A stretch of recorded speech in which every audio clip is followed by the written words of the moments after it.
Good afternoon, everyone, and welcome back to part 2 of our widely attended gathering, massively online, open online course. I have a few announcements to give you before we begin with the content today. On August 14th, we're going to be doing Gifts from Outside Sources is our fundamentals presentation for the month of August. On August 21st, we're going to be doing a presentation for our advanced practitioner called Widely Attended Gatherings versus 1353. And on August 28th, we have two sessions that we're going to be doing. One of them is a summit preview for in-person attendees at our summit for September. And we're also going to be doing a summit preview for our virtual attendees, for all of the folks who will be watching all of the streaming and virtual content that we have available. I'd like to take a moment just to remind everyone that there is this thing on the Max page called the IEG Store. You should go in there and check it out. There's an awful lot of useful job aids, archived courses, any of the courses that we've ever done. You can go on there and listen to those courses or watch them for the ones that we have videos embedded. You can do that at any time, whenever is convenient for you. And with that, I'm pleased to turn it over to Patrick Shepard and Cheryl Kane-Piasecki, who are going to be talking about the exercises that we did last week. Thanks very much, Ryan. It's really good to be back here for part 2 of the MOOC. Certainly is. How are you doing today, Cheryl? I'm doing all right, Patrick. How about you? I'm doing pretty well. Did you do your homework? I did not do my homework. No, of course I did my homework. Of course you did your homework. Yes. You better have done your homework. No, so I think this should be good. We'll get some application of the things we talked about last time. Yeah, exactly. And I'm hoping that everybody had a chance to at least take a look at the invitations and take a crack at it, even if you weren't able to go through the entire worksheet or do it with the level of, of specificity that you would do it if you were actually doing one for your agency. But we are going to walk you through the worksheet, and we are going to take you through each of the steps, and we're going to examine each of these invitations in turn. And I want everybody to know that we're going to start just because we like to be contrary. We're going to start with the invitation that's listed as invitation number 4, which was the invitation for The Economist to the luncheon that was honoring President Hu Jintao. I'm going to need a minute then, Cheryl, to reorganize my homework because I did that one second. As was reasonable. I mean, chronological order being what it is. So we are going to start with that one first. So I'd ask you to, if you took notes, if you have that in front of you, so we can start walking through the widely attended gatherings gift exception worksheet with respect to this particular invitation. Just a heads up, what we are going to try to do is to give you opportunities to ask questions or to even make comments if you have comments about things that you discovered in your analysis or questions that you have about things that Patrick and I are discussing periodically throughout today's broadcast. I can tell you that where we're going to take our first break and ask questions both on the phone and on the Hangout are once we get to the determination of agency interest, because we are definitely going to want to hear what those determinations were from you folks to the extent that you're willing to share what your thoughts were on that. Yeah, and I think this is one area where we can learn best from each other. There's not one determination of agency interest. These aren't the kinds of decisions that OG comes behind agencies and tells them they were wrong about. Only you guys can make determinations about the interests of your agency and the balancing between an appearance concern and the need for an employee to attend an event. And I think the differences are the places where we really learn something. So we would encourage you to participate when we get to that section. Exactly. So why don't we go ahead and get started then on the first invitation, which it was a 2-pager. And the first part of the invitation, the first page of the invitation, was the message that the employee, him or herself, received from the organization. So this was sort of the source of the invitation. Doesn't give a whole lot of detail about the event necessarily, but then on the second page is where we get more of the details of the nature of the invitation and the things that are going to help inform our determination as we're walking through the worksheet. So why don't we start? Let's pull up the worksheet, and if we look at the first page of the worksheet. This is the worksheet. This is the worksheet, it's the yes. one that's a landscape format. Exactly. It's a table that has all of the steps, all of your analytical steps. So the first step that you would be looking at would be what gifts are offered. So we have to look at the invitation, and let's see what we can see based on the invitation. And Patrick, what does it look like the invitation is is providing for folks? It looks like we're going to have maybe a luncheon and a reception here. So it's clearly an event. It takes place at 11 o'clock in the morning, so we'd expect this to be a luncheon type event. Kind of a typical sort of event. So those are the things I immediately identified as, we have a gift of free attendance to the reception, and it looks like a meal. Exactly. So if we look at our 1.1 question, I mean, it's asking us to sort of identify specifically what types of things are being offered. So we're looking at whether there's a waiver of a conference or attendance fee. That doesn't appear to be the case here. Provision of any of the following, and we've identified a reception and a luncheon. So we were having food and refreshments. Based on the face of the invitation, I don't think we can really necessarily tell whether or not any of these other things are going to be provided.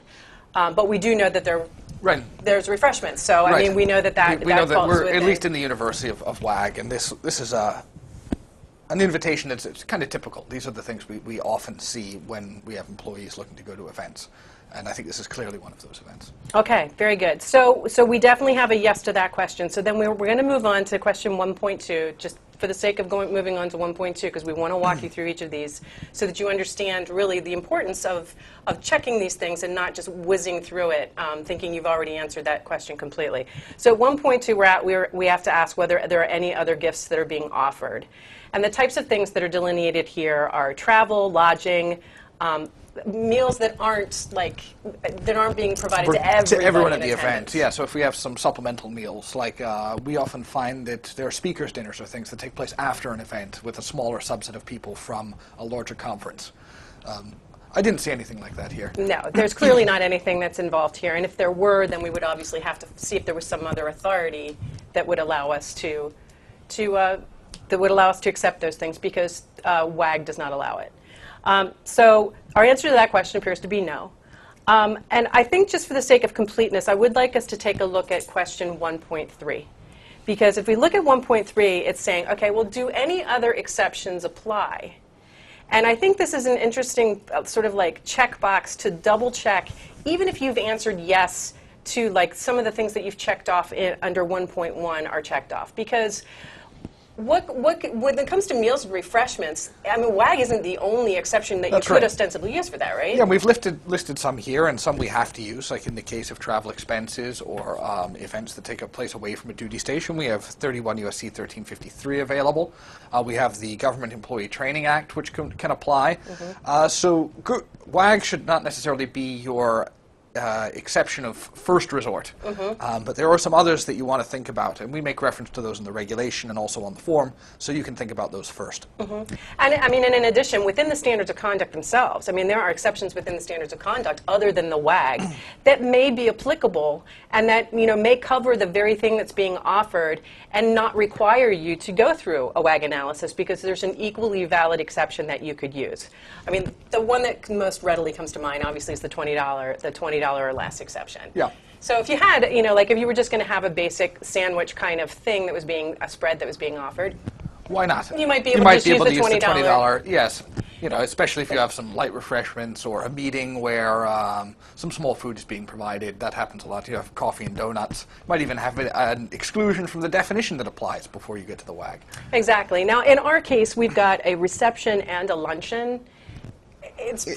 I mean, unless they're really serving just chips and dip or something, the chances that this is going to fall within the $20 de minimis is probably slim to none. Yes, I think we can safely presume that we're going to be outside of the $20 threshold. Well, Patrick, why don't we talk to them? Because you and I were just talking a minute ago about there's another exception that actually could probably be used in lieu of the WAG in many circumstances, particularly where nobody is being charged anything to attend the event. Do you mean the exception at H that we were discussing? Yes, that's exactly what I'm talking about. And I think this one's easy to forget, probably because it comes after WAG in the regulations. So as you open your regs and you're going through from page to page, you get to WAG first, so you just commence with that analysis.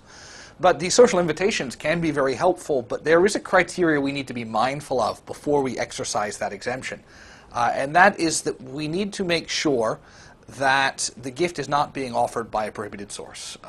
The exemption at H is only available for gifts being offered from persons other than prohibited sources, and they have to be social invitations. And also, no one can be charged a fee if we're going to use that exemption. But that can be very useful. Exactly. I mean, I can think of any number of things that do get approved under widely attended gathering that could legitimately have been accepted under H as well. So it's just to make you mindful of the fact that you don't necessarily have to slavishly follow WAG, and there may be other exceptions in the reg that you can use other than the widely attended gathering for certain types of events. No, and a lot of them tend to be easier. And yes. In some cases, cleaner and tidier. They require less collaboration within the agency to exercise and allow the employees some more discretion and more clarity about whether they're attending personally or in sort of a quasi-official capacity. Exactly, exactly.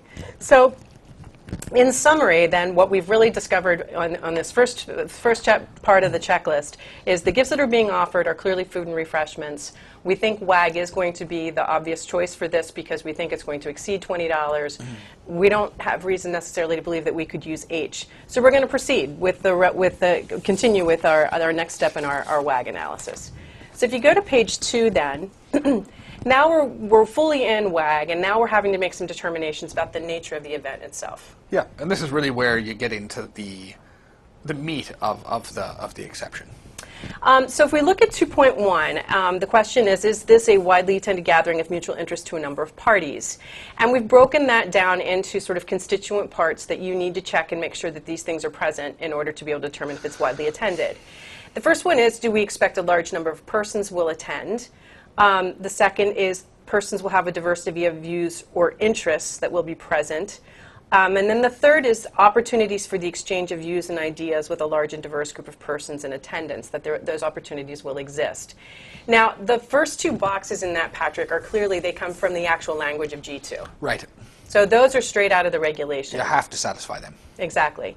The third piece, remember when we were talking about this on Tuesday, that third piece, that's the language that comes out of that advisory opinion. So if you're looking at that and you're thinking to yourself, where in the heck, I don't see that in the regulatory language of G2. Remember, that's where this third piece is coming from, is from that legal advisory. Right, and this is kind of the purpose of the exception.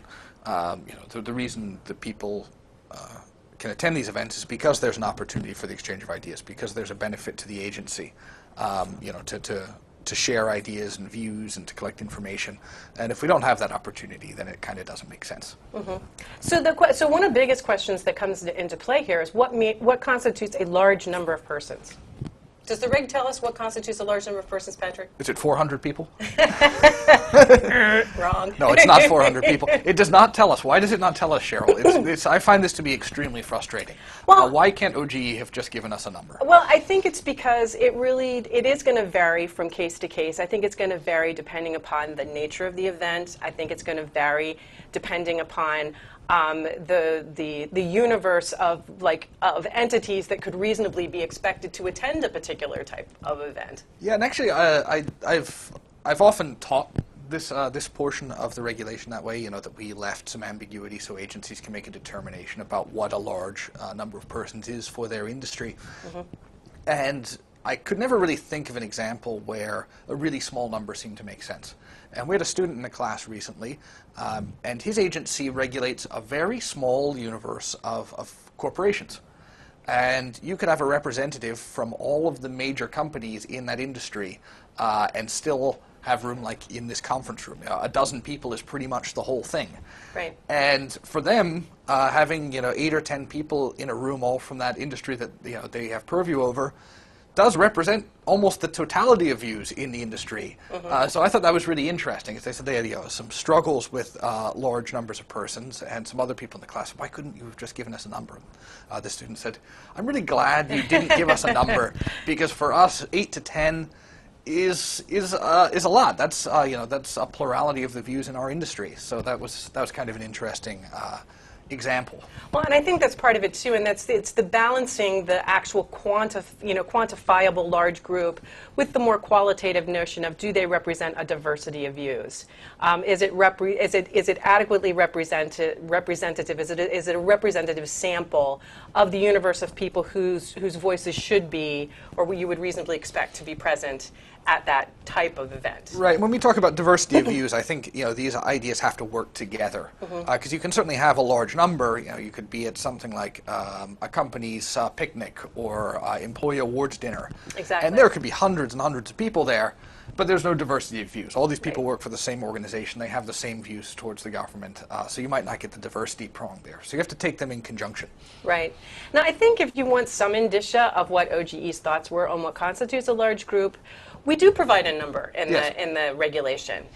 Now, the number that we provide, that 100 persons in attendance, is only in circumstances where somebody other than the sponsor of the event has invited the employee and is bearing the cost of their attendance. And we evidently think that those circumstances are a little bit more, I don't want to say suspicious, but are a little bit, we should be a little bit more circumspect about. So we actually place a threshold number on the number of people who have to be in attendance in that circumstance. So, sort of like taking that as our starting off point and saying, okay, in circumstances where we're somewhat concerned about the invitation, we're requiring that there be a threshold of at least 100 people. Right. So clearly, a large group, when the sponsor of the event is inviting the employee, is beneath 100. So Yes. So it gives you at least a ballpark idea of when we're talking about large, potentially the universe of the size that we're looking at.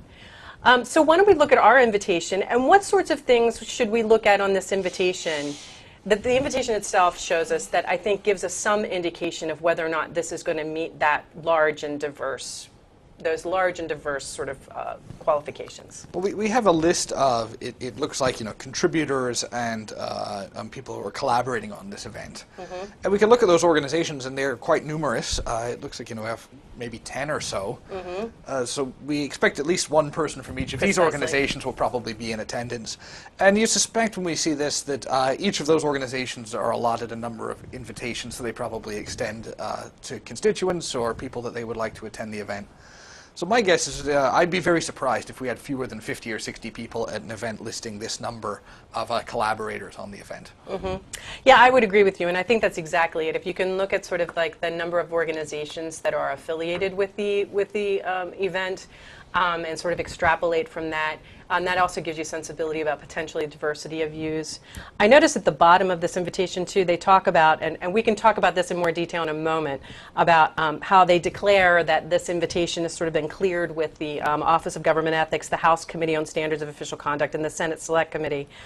So I would presume that not only have executive branch employees been invited to this, just by virtue of this, but also legislative employees, maybe judicial branch employees even. Exactly. I would throw in a warning Yes. that as a general rule, and actually I'm not aware of OG ever blessing an event and saying that this is in fact a widely attended gathering, because we can't do that. One of the requirements of this exception is a determination of agency interest. The threshold for large number and diversity of views is going to vary agency to agency. So when you see things like this, take it with a grain of salt. yes, maybe a few grains of salt. Yes, it is vanishingly unlikely that OGE is actually provided a blanket determination for the entire executive branch. And in fact, we couldn't do that if we wanted to. Exactly. The most we would be able to say is whether or not we felt that the nature of the event itself qualified as a widely attended gathering, simply from the description of the constituent parts. Sort of, does it look like it's an event that's large? There are a large number of people and a diversity of views. We might be willing to make a general statement about that, but we would never bless it for any employee of the executive branch, because obviously that's going to differ. I've also run into situations where I had to call an organizer of an event to find out, any number of things, including the cost per person of event, but also the number of people in attendance, and to get a sense of who's actually going to attend. We have a lot of information on this invitation, but sometimes you get quite a bit less than that. Oftentimes you'll get a 2 or 3 line email that say, "It was great to see you the other day at the conference. We're having a luncheon. Could you come?" And the employee brings you just that information, and you can need to do some more fact gathering. So I find the telephone to be helpful if you can reach out to a conference organizer. Yeah, I mean, I agree completely with Patrick that if you have any qualms about whether or not these criteria are actually met based on the information you've been provided, you really should go back and confirm with the organization. Now, there's a practical question here about, and I guess different agencies handle this differently, and I guess it's a matter of what you find administratively to be most advantageous for you, and that is whether or not you yourself take it upon yourself to go get that additional information, or whether you put it back on the employee to get additional information from you. And I think that practice varies from agency to agency. I can tell you as the alternate DAO in this agency, I go back to the employee and say, because they're the ones who obviously have the relationship with the organization. That's true, yes. You know, so I put it back on the employee to go and get the information for me. I also suspect that if I were to call, I would have to identify myself as the agency ethics official. Yes. And I have a feeling that might somehow chill the conversation and or I'm not saying that people would lie to me, but I think I'm much more comfortable that we might get a much more candid response to any questions we had if you're not having to introduce yourself as the ethics official to get that information. And in my experience, for more senior officials, when you're working through these, it can be difficult to say to your agency head, could you please go back and collect this information? Looping in an executive assistant, or the secretary to the office of the director, or those kinds of things can be really helpful. Often they might have some of this information already. So there are lots of resources available to you. Exactly. So for this one, I think I feel fairly comfortable saying just on the face of the invitation itself that this is probably it probably meets the size and type criteria under step 2. So that brings us to step 3, which is this determination of agency interest. So now what I'd like to do, if folks who are on the Hangout would like to either, if you have any questions about the first 2 steps that Patrick and I just talked about and want to send those questions in, that would be great. Also, we really welcome you to let us know what your determination of agency interest was when you looked at this. Likewise with folks on the phone. Laurel, if we could open up the phone lines for folks on the phone if you have any questions about anything we've talked about, and or if you're willing to share with us what your determination of agency interest was, we'd love to hear it. Thank you. And for parties on the phone lines, please press *1 and record your name when prompted. *1, please.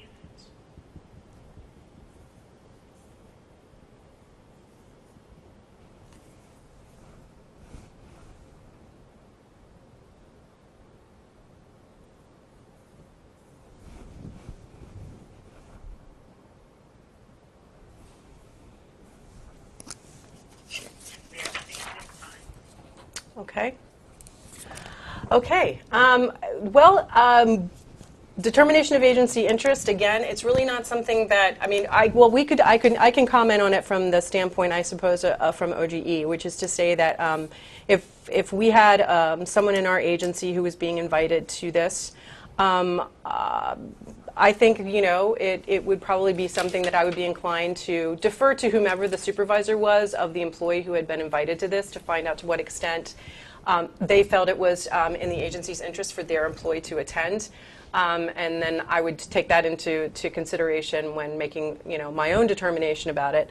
OGE has an international program, and we have all sorts of groups that come in from China and from other countries who are interested in ethics. So it could very well be that there was a completely legitimate interest in OGE's attendance at this particular event at this particular time. So, but I think it's a matter of going to the right people in your organization who really are most familiar with that entity, would have some sensibility about the degree to which their employee, the particular employee who was invited, was even the appropriate employee to attend that event. Because I know we've had that happen even here, where we have multiple employees invited to the same event. And sometimes the decision is made that, well, we really think there's only one person of the people who were invited who's the most appropriate person to attend this event. So that's another consideration to go into your determination of agency interest. I also like to establish the professional relationship between the employee and the organization extending the invitation within the agency's bailiwick. So, in the case of an economist, if he or she had frequent interactions with the organization that was providing or extending the invitation, or even some of these people who are cooperating on the event, the nature of that interaction would be important for balancing the other end of that decision, which can be quite tricky. So, asking about the professional benefits, but also looking at anything that might detract from the employee's ability to carry on with agency business. And I'm glad you mentioned that, Patrick, because later on in the checklist, in fact, when you go to step 5, so if everybody would go to the checklist and just move to step 5, you know, and we've had some people raise this issue with this particular worksheet as to why step 5 comes when it does, when it seems to be something that should adhere as part of the determination of agency interest. Sorry, I'm going to break in here for a moment. Sure. We have a question from the Hangout. Oh, okay, great. sure, absolutely. So this is from Bitsy Sloan. She says, it appears that the discussion skipped the third part of question 2.1. Will there be opportunities for the exchange of views and ideas with a large and diverse group? Okay. Is it assumed that the luncheon will provide this opportunity in this example? That's an excellent question. Yeah. Actually, and thank you. We totally skipped over probably one of the most important aspects of that determination. So thank you very much for that. Yeah, I think that's it's a really good question to ask, and I think the presumption has historically been, I can speak for OGE because I've been here forever, I think the presumption has historically been that things like luncheons, things like receptions, things like dinners are by their very nature social. That they do provide opportunities for people to exchange ideas, and that that they're really the most common types of events that I think that I honestly think, in terms of social types of events, I think these were commonly the kinds of events that the people who were responsible for writing this particular exception kind of had in mind as the things that employees are typically invited to. And I think that diagram provides a great deal of insight into OGE's thinking on this, like where we discuss the line between events that provide adequate opportunity for an exchange of ideas is sort of instructive. So, for example, the luncheon, I think, clearly provides an opportunity, is structured in such a way that people are going to have conversations. Usually, if you're sat around a large table with a number of people, there's lots of opportunity for discussion, in fact, even an expectation of discussion. Right. The areas where OG is less comfortable are things like sporting events, where everyone is sat next to each other, looking in the same direction. They're not usually structured in such a way as to provide for the free exchange of ideas. So I think that gives you some clue as to the kinds of events we're discussing, and usually these kinds of receptions fall within our idea of what constitutes an event that provides for adequate opportunity for an exchange of ideas. I think a consistent sort of theme in the legal advisory that we had you download and take a look at as well, and it's consistent with the whole sporting events thing. It's sort of the similar way we view theatrical productions or entertainment of that nature, films and things like that, is that the primary purpose of those types of events are to be observed. I mean, you observe a sporting event, you observe a theatrical production, you observe, a film. One of the key components of going to see a film is that you don't talk. One of the key components of seeing a theatrical production is that you don't talk. A sporting event, maybe not quite so much, right. But again, the notion is that the nature of the event itself is structured so that it anticipates and provides for, and maybe one of its primary purposes is to provide for communication opportunities and more social type of. That sort of raises a question in my mind, Cheryl, and that's, if we have an invitation to maybe a musical performance or a sporting event, sometimes there will be a reception beforehand or an opportunity to mingle before the event takes place, before we take our seats maybe at the hockey game or before we take our seats in the opera or what have you. Mm-hmm. Does the availability of that brief opportunity prior to or after the performance, is that sufficient to bring that performance into the WAG category? Typically not. I mean, I think particularly in the context of sporting events, and I think we say that actually somewhat explicitly in that advisory, is that putting tagging in a reception on the front end of it or on the tail end of it, I think we said was kind of like, the tail wagging the dog, because the event to which the person is really being invited is the sporting event, and to sort of, in some artificial way, create some opportunity for socialization before or after is really, I guess we perceive it as being kind of a too clever by half way of right. transmogrifying an event that otherwise would not qualify as a WAG into one that you can then argue is right. somehow providing for that opportunity. I think you might also be able to sever those events. If you had, if we're talking about a Redskins game, for example, and you had a tailgate in a hospitality tent that was bringing together some people who needed to meet and discuss, you might be able to do a WAG analysis for the hospitality event and not authorize a WAG for attendance at the sporting event. So sometimes we add additional WAG analyses. I think in this case we might be able to restrict the scope of the activities under our authorization. I think we have a couple of questions from folks on the Hangout. Is that right?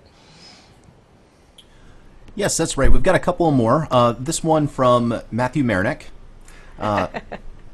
So he wants to know, can the lunch provided still be considered an integral part of the event if attendees can choose to attend the reception only? It's an interesting question. That is an interesting question. I think typically we have, I think with circumstances like this where you have a reception that's immediately following or is immediately preceding what is considered to be the main event, we have not required you to do two separate WAG analyses. We haven't treated them necessarily as separate events. We consider them, we have, I mean, in many cases considered them to be the same event. And I think in this situation, where clearly the reception immediately precedes the luncheon, if someone wanted to, I guess my point is, if someone wanted to attend both, I think a singular WAG determination would cover both. Yeah. But that doesn't mean that you couldn't say, well, we're going to only permit you to go to the reception but not the luncheon, or vice versa. We're only going to we're only going to WAG the luncheon and not the reception. You can do that. Yes, and I think in some circumstances it's nice to have that flexibility, right? If an event is obviously severable and there's something that causes you concern about one portion of it that doesn't exist in the other, right, being able to separate those and provide an analysis that allows for participation in only one half of that event is a nice thing to have. In this case, we don't have any indicia to suggest that there would be any problem or that there would be a need or any special considerations for the lunch versus the reception, so it would be fine to take them together.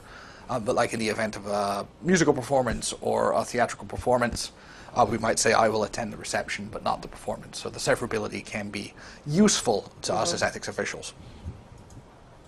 So we've got one other question. Sean McGibbon wants to know, he's curious about whether networking with current and potential stakeholders would ever present an adequate basis for determining that attendance is in the agency's interest.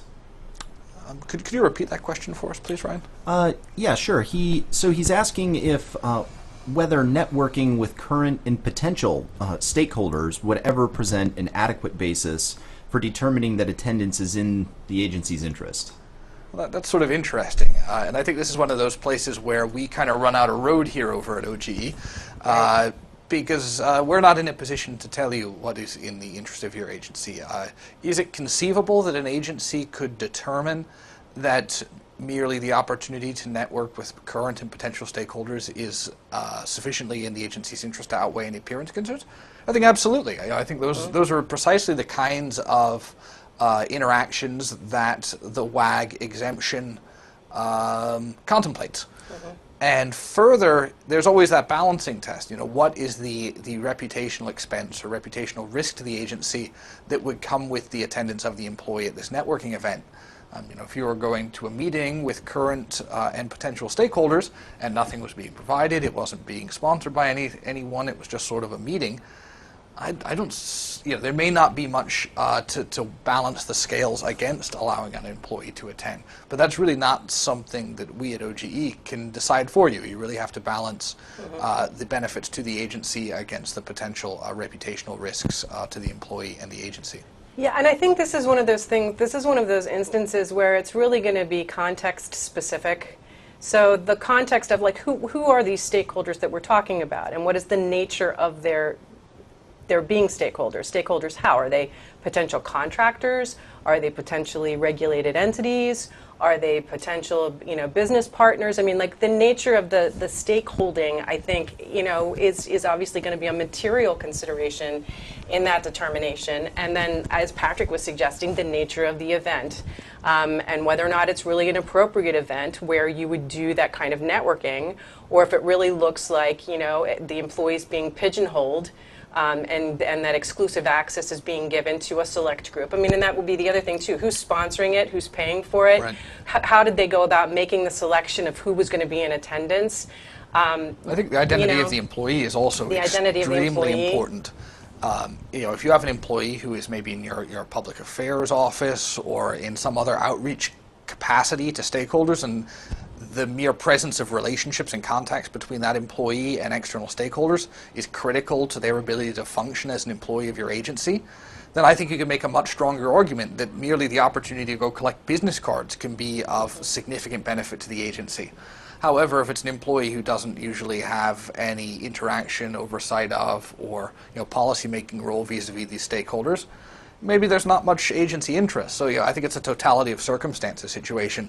And you certainly couldn't say that the mere opportunity is sufficient to allow any employee to attend. But you could say in certain circumstances for certain employees, that's certainly a factor that you could weigh on the side of agency interest.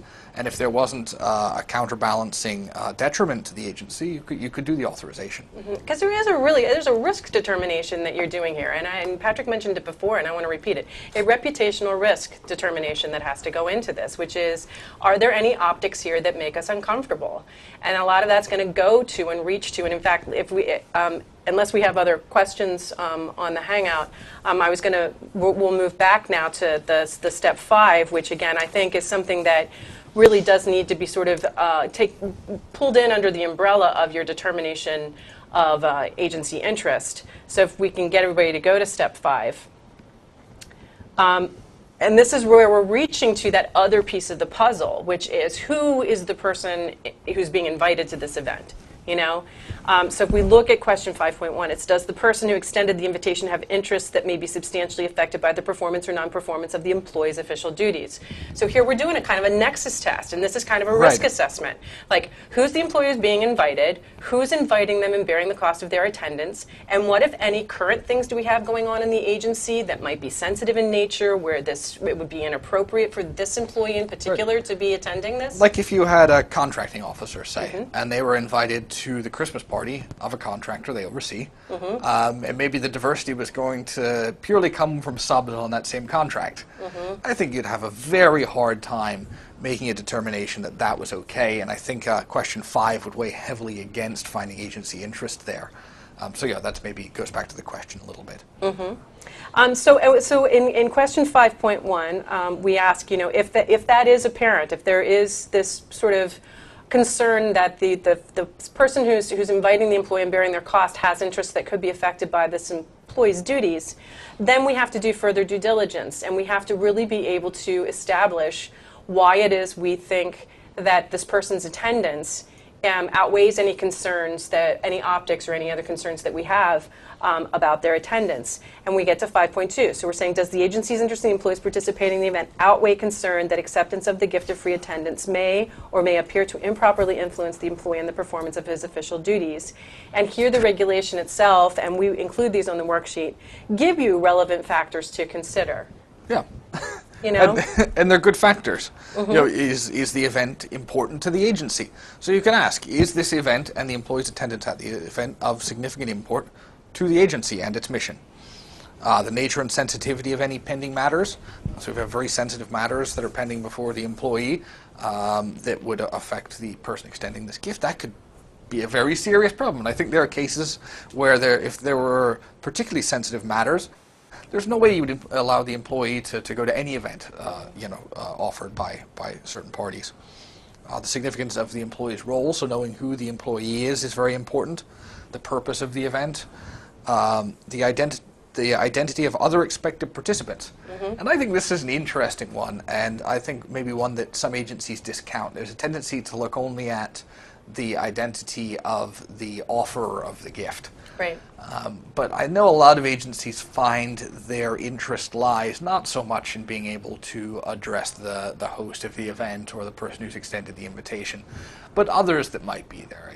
For example, if members of Congress or staff members from the Hill are going to be there, it could be very interesting and very important for the agency to have someone from your legislative affairs staff or regulatory affairs staff there to make connections with, network with folks on the Hill. And those people may be on the invite list and they may appear nowhere on the invitation, but the import for your agency could come from those other attendees. Exactly, and so where you have these employees who have these this kind of nexus with the invitee or with the inviter. Not only do you have to go through these relevant factors, but then you also have to issue your determination in writing. Now, I know that that it's under that circumstance is the only time when the authorization must be in writing by regulation. But I'll be honest with you, with any type of WAG determination, I think you're far safer and far better off if you can issue those. Where practicable, where you can issue those in writing for your employees. Because the fact there are so many different things that have to go into that determination, and because the agency is making a case for why this employee should be able to attend this event, having it in writing, I think, is just a good idea. And I think we have another question coming in over the Hangout. That's right. So here's the question. Is the major policy speech a separate event? It doesn't seem to have the social nature that seems to characterize WAGs. This from Andy Seff. Thanks, Andy. That's a good question. So there's going to be a major policy speech at this event, and the question is, is that sufficient to take this event out of the WAG box? Because a portion of the event is going to be sort of broadcast-oriented or performance-oriented, when we expect the people at the tables probably. It wouldn't be welcome if they continued their conversations through the speech. Is that sufficient to take this event out of consideration as a widely attended gathering? I don't think the provision of a speech takes it out, because I mean of the things that you're allowed to accept that are constituent parts of the gift of free attendance, entertainment is one of them. So clearly it contemplates that you could go to an event where there was going to be entertainment. I guess we could quibble about whether or not we think a policy speech is entertainment. For some folks, I don't think there's any question I find about that. policy speeches to be fantastically entertaining, Cheryl. But I think that the fact that there will be a major policy speech given certainly does not remove it from the ambit of WAG, from the nature of by making it no longer a widely attended gathering. But I'm wondering if Andy's question was more to the point. When you're looking at a determination of agency interest, clearly you have more concerns when the nature of the event is almost singularly social, and where the entertainment is going to be dancing or music or who knows, a clown or whatever, And I think with a policy speech, the speech itself is in some ways an exchange of ideas. If you just had a speech, right, where you have people who are going to come sit down, they're not going to be able to speak to each other, and they're going to receive information from a singular party, you might not reach the diversity of views threshold, but the opportunity for exchange, maybe you could get there. So I think it's a good question, and when we talk about going to events sponsored by companies, if they're just going to try and sell you something and that's all that you get to hear, it's probably not appropriate usually to use WAG in that case. So if this were solely a policy speech and there were no other opportunities, it had to be quiet all the rest of it, maybe you'd have a concern there. But I think the totality here suggests that this is the kind of event that we're talking about under WAG, that there will be adequate opportunity to speak before and after and reflect upon the ideas in the speech. Well, and kind of reaching to that whole issue of how does it affect sort of the whole flavor of the event. When you have a major policy speech by a foreign dignitary, there's obviously very legitimate reasons why agencies would want to send somebody to hear the President of the People's Republic of China speak. There are any number of reasons you could enumerate as to why an agency would want to send somebody to hear the President of China speak. So again, for purposes of agency determination of agency interest, these kind of events are much less controversial, I think, are much easier to make these WAG determinations for. But more to the point, there is nothing that prevents you, if you have agency gift acceptance authority, and your agency gift acceptance authority would allow for acceptance of this type of thing, free attendance at an event, there's nothing that prevents you from sending your people in an official capacity, in an official duty capacity, and accepting it under your statutory gift acceptance authority. Well, I find that to be, in many cases, preferable, because a lot of these events take place during the workday. And when we look at WAG, we're required to put an employee in a leave status if they're attending a widely attended gathering. That can be administratively challenging. You can end up charging employees leave that they maybe didn't want to take. You leave ambiguity about whether or not they're authorized to present themselves as representatives of the agency, whether they can deliver specific messages. There's a lot of ambiguity that's inherent in the WAG authorization that's clarified when we use agency gift acceptance authority. Right. There's also, there's clarity about other issues. Can the government pay for their transportation? That's very clear when we use agency gift acceptance authority. So if they have local transportation costs and they're in their official capacity and they're being sent on official agency business, that's very clear. They definitely, can do that. And again, when you have that authority, if you really want them to be there, then, really it should be considered a gift to the agency, and it should be the agency that's accepting it, not putting it on the employee as a gift to the employee, which then, depending upon the costs that are involved and whatever, the employee then may have to report it on a financial disclosure form. So, I'm not suggesting that in every and all case it would be appropriate to use your agency gift acceptance authority, but I'm thinking in an event like this, where it's the president of China who's speaking, I can't think of an event that would be more appropriate to necessarily, and particularly for certain agencies, like the Department of Commerce or other departments and agencies in this city, to send their people as an official duty activity to attend this event. Yeah. Okay, so we sort of skipped ahead to the step 5 because I do want you to be thinking about that kind of in conjunction with your determination of agency interest. But obviously, a piece of that puzzle that you have to know is who's inviting the employee. And here's where we're going to hop back to step 4, where, we get into this question of the sponsor of the event and who is actually inviting the employee and bearing the cost of the employee's attendance at the event. I'll be honest with you, Cheryl. This is my least favorite part of the WAG exception. I find it to be administratively challenging, clarity hard to come by here. It is challenging, and I don't think it is intuitively obvious what the harm is that's trying to be avoided here by creating this kind of bifurcation between whether the invitation is coming from the sponsor of the event or a non-sponsor. I'm not saying that it's not valid. I think there are many circumstances where we do want to make sure that we know who is, who's bringing the employee or who's inviting the employee. But it is an area, I think, that causes an awful lot of confusion and consternation. So let's look at our invitation and talk a little bit about who we think the sponsor of the event is in the context of our invitation. So what were your initial thoughts, Patrick, when you looked at this about who your guess would have been about who potentially is the sponsor of the event? I would have a very hard time with this, except for I've done this class before. And the word that I find most troubling when talking about sponsorship of events is the word sponsor, because it is used in the widely attended gathering determination in a way unlike any way that I've ever seen it used in the English language. Normally when we talk about sponsorship, we talk about the provision of money to make an event happen. So a sponsor is the person who provides the money. When we talk about sponsor for purpose of the WAG exceptions, we really mean the organizers of the event, the hosts of the event. Usually these would be the people who get the money from the sponsors in the sort of vernacular understanding of these words. Right. So when I read WAG, knowing that this has been the interpretive clause and the intention of OGE, when I see the word sponsor, I immediately think to myself, host. Right.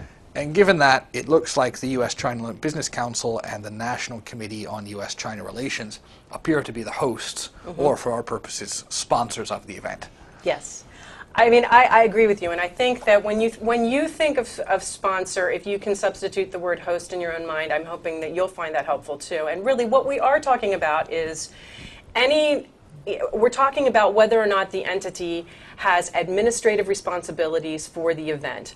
Are they the ones who were the original organizers of it? Are they the ones who are coming up with the agenda? Are they the ones who are coming up with the invitee list? Are they the ones who are bearing responsibility for finding a location and organizing registration and sending out invitations and all of the administrative provisions that go with They're the organizers. Exactly, organizing and putting on and hosting the event. Yes.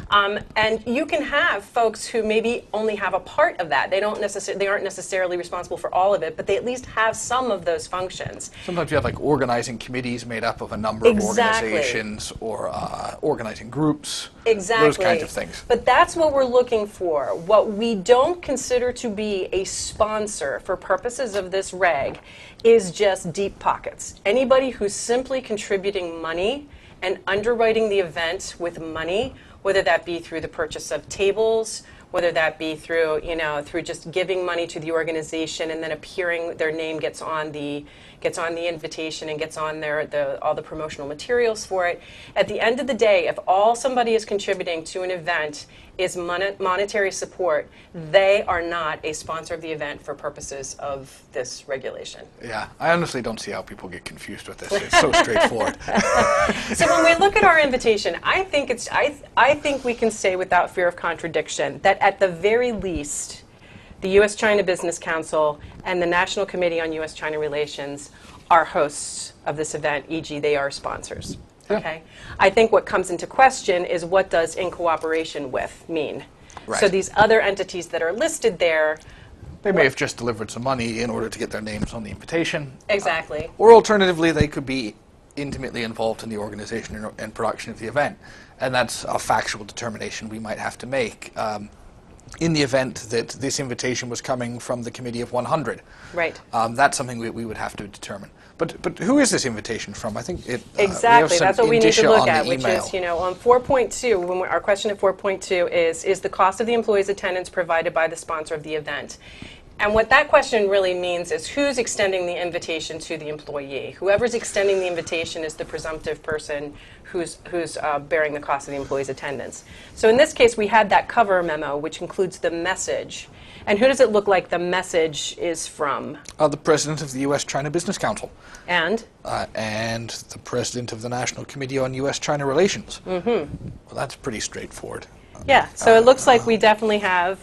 It's from the sponsor. It's from the sponsor of the event, okay? So we don't have to worry about 100 persons or the cost of the event, because we can just go to question 5.1, which we already discussed. Exactly, yeah. So in this case, it's fairly straightforward and it looks pretty clear. I'm going to hold off on saying anything more about this because when we get to the next invitation, I think there's a lot more cloudiness and question mark around the source of the invitation. And so we can get into some more of the nuances, I think, of how you go about determining who the source of the invitation is with the second invitation. For this one, that's why we did this one first, because I think it's very clear who the hosts are and that the hosts, definitely two of the parties that are hosts, are clearly ones who extended the invitation to our employee.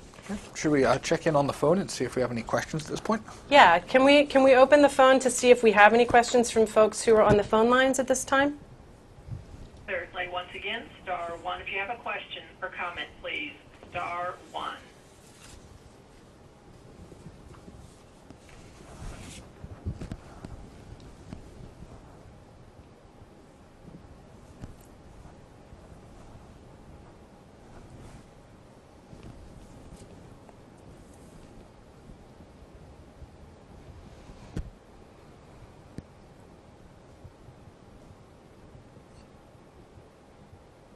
Do we have any questions on the Yes, Google? we have nothing at this time.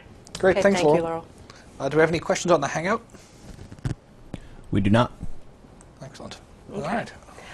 One thing I do want to say about the sponsor of the event piece here for this particular invitation, and it's partially because they've done you the great favor at the bottom of the second page of the invitation, which actually has all of the list of sponsors on it.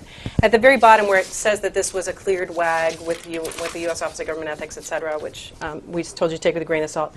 They also do you the favor of noting that the U.S.-China Business Council and the U.S. Chamber of Commerce are registered lobbying entities. Now, why would that be material, Patrick? because of the lobbyist gift ban. Ding, ding, ding, ding, ding. You win $100. Yes, indeed. I kind of love the lobbyist gift ban, honestly. Yeah, why? Because it takes away the WAG exception. And how does it do that, and for whom does it do that? For those folks who are subject to the ban, they cannot accept widely attended gathering invitations from registered lobbyists, organizations that either employ registered lobbyists or people who are themselves registered lobbyists. Unless they're 501c3s or media organizations. Yes. But in this instance, it doesn't appear that the U.S.-China Business Council or the U.S. Chamber of Commerce, I I'm don't pretty believe, sure the are chamber is not a 501c3. not a 501c3. So this is going to be something that you're going to have to look at in connection with any of your appointees who have signed the ethics pledge. Because the source of the invitation, whoever's inviting them and bearing the cost of their attendance, is going to be supremely important in determining whether or not you can use the widely attended gathering exception to permit them to attend these events. And I always like to look at that first before we start doing our WAG analysis. It's very frustrating to complete a WAG analysis and then realize, oh no, that person's subject to the lobbyist gift ban and the exception isn't available to them at all. It's better to decide that and figure that out before you start writing the long memo rather than afterwards. Yeah, and so you're going to want to get to the bottom of who's inviting them. And if you can eliminate the fact that could possibly be a lobbying organization other than a 501c3 or media organization, you'll be saving yourself a lot of time, a lot of headaches. Okay, so the last step then, because we'd already done step 5, the last step in our analysis is step 6, and this is where we get into the issue of whether or not a spouse or guest has been extended free attendance, and when and under what circumstance a spouse or a guest might attend for free. And the first question at 6.1 is, has the gift of free attendance been extended to the employee's spouse or a guest? Patrick, do we have any indication from this, invitation that it extends to a spouse or guest? It doesn't appear that there's no explicit invitation to a guest that I see here. So what would we suggest employees do in this circumstance? Because that's a little tricky if it doesn't say explicitly on the invitation. Yeah, that is tricky. I guess it would depend how we wanted to approach this. If we're going to send the employee officially, and we may not have to go any further and just allow the employee individually to attend the event. We want to be very careful about solicitation here. Yes. In the event the employee is going to be accepting personally, because notwithstanding the applicability of an exception, solicitation of gifts from prohibited sources or offered because of official position is prohibited under the general prohibition. So I think that notwithstanding that there is a provision in the regulation that says, provided that other attendees will be accompanied by a spouse or a guest, an employee who receives an invitation may accept an invitation for their spouse or guest. Provided it's from the sponsor of the event. We want to be really careful about making sure that employees understand that they really shouldn't be, where it's unclear, they really probably shouldn't be contacting the invitation asking source. For an extra invitation. Asking, gee, can I three. bring my spouse, or am I allowed to bring my spouse? Right. So just that's kind of a heads up there. So while we don't have any indication in our invitation that a spouse or a guest has been allowed free attendance, I would certainly advise my economist, the presumption is that the invitation is strictly to you. Right. And leave it at that. You should not ask for another invitation, or if you can bring some friends, or any of those things. Exactly. Yeah. Exactly. Okay. Any final thoughts on this first invitation, Patrick, before we... No, I think that's pretty good, and it looks like we're doing pretty well for time, so we should have plenty of time to go through the second invitation. Do we have any questions from the Hangout there, Ryan, that have come in the past couple of minutes? We don't currently, Patrick. No questions. Okay, great. Well, should we go through the first portion of the next invitation, and then we'll pause briefly again to see if anyone has any further questions? Yeah, let's do that. Okay. Okay, so we're going to move on to our second invitation. And this one was, we referred to it as our Legislative Affairs Specialist invitation. And this one was to the 2011 Congressional Gala. It's welcoming the new women members of Congress and new leadership of the Congressional Caucus for Women's Issues. So let's start with the first page of our worksheet and the first question that we have there, which is, what's being offered. What are we being offered here? So this is interesting. Well, it looks very similar to what was being offered at the other, except this is going to be an evening event. It looks like. An evening event, black tie optional event. Black tie optional event. So this is swanky. This is a fancy event. I never get these invitations. Never happens. Ethics instructors, not lots of. I don't know. Are we not fun at parties or something? I don't know. Never get invitations. Yeah, we don't hang with the right people. Yeah. I guess, you know. Yeah. Yeah, but it looks like we're going to have a reception here, followed by a dinner. In the evening, and we're going to be at Union Station, just down the street. So yeah, I think we have some gifts that are going to be offered. So it looks like it doesn't look like anybody's. Does it look like? What is it?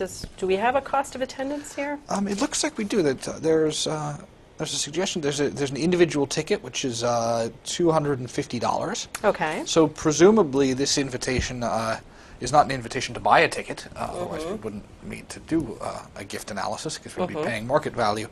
So it looks like there is a conference or other fee that's being waived, and it looks like we're going to get some food and refreshments. There may even be entertainment. Sometimes that happens to these things. Exactly. The fact that it's black tie, so it could very well be that there's going to be. There may very well just be speeches, as there yes. were, and there may be introductions and allowing people to speak. But because it is a dinner and an evening event, there is the likelihood that there could be some entertainment. Yeah. And what's something else that sometimes we see at these types of events that I don't think you would have seen it at the speech from the president of China, but certainly when you have gala receptions and when you have things like the White House Correspondents' Dinner. Oh, you get that cool bag of stuff, like all the new stuff. Yeah, that swag bag, that gift bag, that thing that sits on your table that somebody or a variety of sponsors may have underwritten. I also don't get those very often. Me either. We just don't hang in the right circles, Patrick, I swear. Yeah, and I noticed that's not on the list of things that we can consider under the widely attended gathering exception. How do we deal with those? That's kind of a weird thing. Well, it is interesting because the widely attended gathering does contemplate that you can accept instruction materials and other items that are integral to the event as long as they're provided to all attendees. And so I think that I'm not sure that that's what was contemplated in the WAG when we thought about these types of things that everybody gets. Yes. But I think you have to deal with them, and I think it's better to deal with these kind of questions up front when you're doing your determination to make a decision about whether or not, when you're authorizing free attendance, have you contemplated and will you allow your employees to accept in the event that there is a gift bag or a swag bag or something? Right, and I think there's a range of things that can come up here, and some that you might be more or less comfortable with. For example, if someone's speaking at an event who is an author, a copy of their book might be provided to attendees at the event for them to refer back to, or to look at during the event, or to take home with them and read later. I think that hews a little closer to the line of materials that are integral to the event that are provided to everyone. When you're getting, I don't know, a coupon for a dinner at a fancy restaurant in D.C. that's being provided to everyone. I don't know. iPod, yes,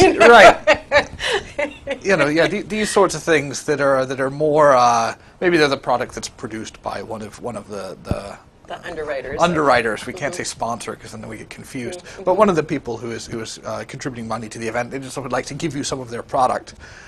I'm not so sure I'd be comfortable allowing the acceptance of that under the WAG exception because it's not necessary for the exchange of ideas to accept the iPod or to accept the compact disc of the recording artist or what have you. Exactly. So I think as a general proposition, when you're looking at extravagant items or things that really aren't at all related to the event. So they're not integral to the event, which is to say, accepting an iPod is not something that you need in order to fully participate in the event. But if you were going to a seminar or a symposium and they gave you a bag full of stuff, that was going to be used in the context of that conference or symposium, then clearly those are Right, things that are integral to the event. You get a pen and a notebook and agenda. That seems reasonable. Those are materials, clearly.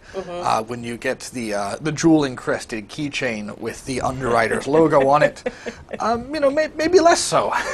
Exactly. So again, we would encourage you, if you think that there's a likelihood of these things being offered in the context of an event that you would otherwise be willing to allow the employee to attend, it's best to do that in advance rather than wait till after the fact and hope that your employee comes to you, and possibly.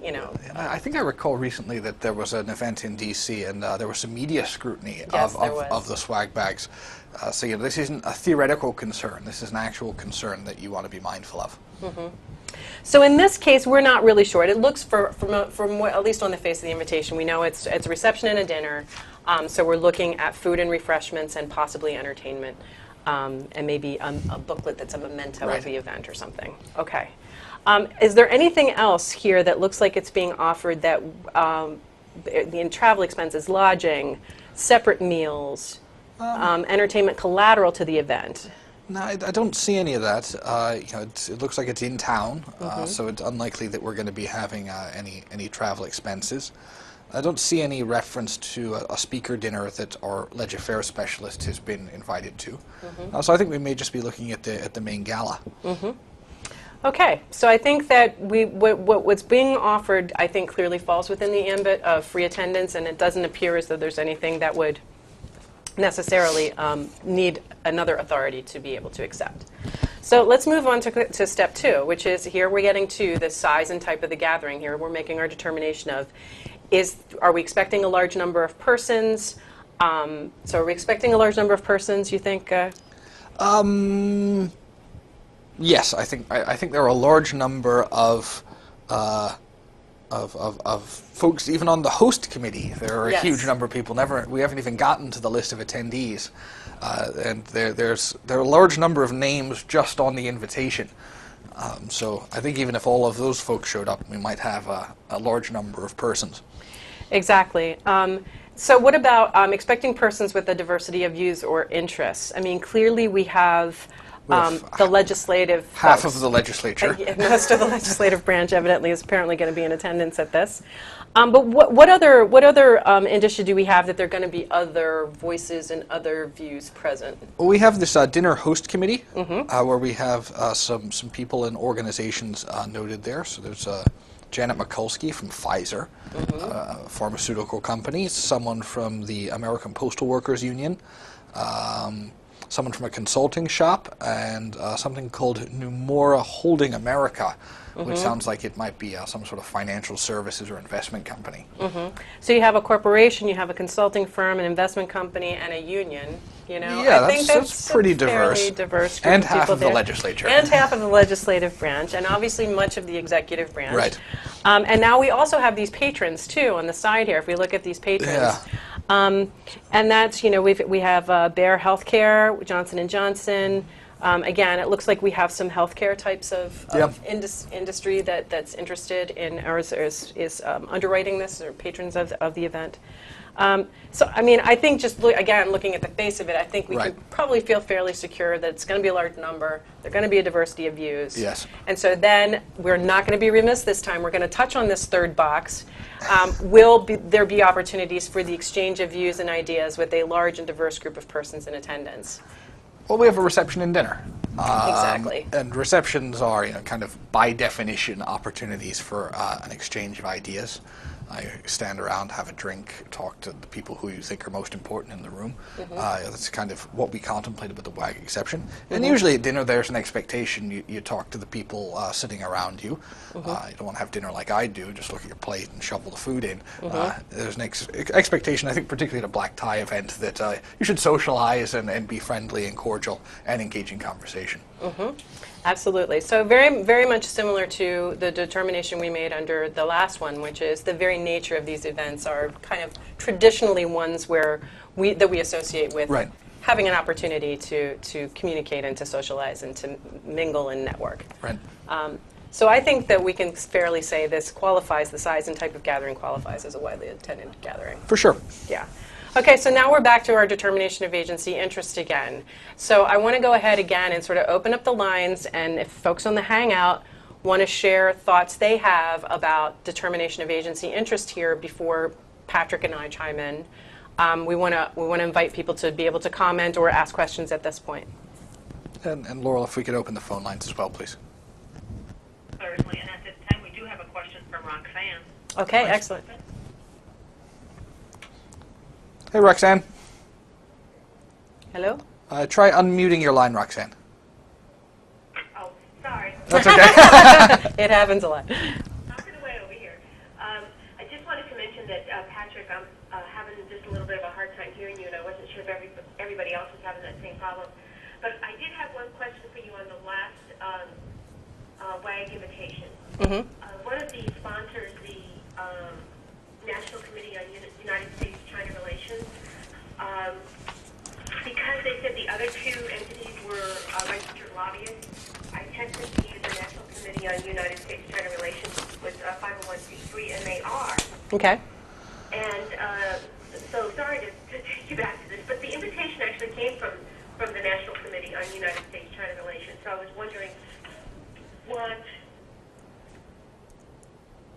because there's two people above the in cooperation with on the back of the invitation. Mm-hmm. So No, that's a really good question, Roxanne. And if I'm understanding you correctly, you're saying if the National Committee on U.S.-China Relations is a 501c3, then doesn't that take it out from under the restriction on the lobbyist gift ban? Is that your question? well, right. Okay. Since the invitation, the email came from them. Well, the email, Your RSVP. yeah, the email came from them, but who signed the invitation? There are two signatures at the bottom of that invitation, even though the email is only from the National Committee on U.S.-China Relations, but the president of that organization and the president of the U.S.-China Business Council both are extending the invitation. Okay, so then you'd want to see if the U.S.-China Council is a 501c3. Yeah, you'd want to make sure, exactly. So unless they are a 501c3, they're going to disqualify this for appointees, because unless they're a 501c3, they are clearly a lobbying organization. Right, okay. Does that help? Yeah. I figured that was the case, but I was like, oh, okay, maybe this is a little tricky here that we're supposed to find. Mm-hmm. Excellent. Thanks, Roxanne. That's a great question. Mm-hmm. And we have nothing further on the phone line. Okay. Excellent. I think maybe we had a question on the Hangout. Is that right? No, we have no questions at this time. No questions on the Hangout. Okay. All right. We will soldier on. We will soldier on. Okay, determination of agency interest. I think we covered the waterfront there, I think, pretty heavily, but we have a little bit of a wrinkle with, and I'm calling it a wrinkle, maybe that's inappropriate, but we have something in addition to with this invitation and this event that I think sometimes gives agencies pause and gives people heartburn. What is going on at this event over and above? What is the Women's Policy Inc. group doing over and above just inviting people to this event? It looks like it's a bit of a fundraiser as well, which is often the case with these. Like usually there's some levels of contribution you can make in order to secure your seat or seats for your members of your party at the event. So if you look at that, if everybody can look at that invitation, so you can see where we're talking about and where we picked up on this fundraising piece.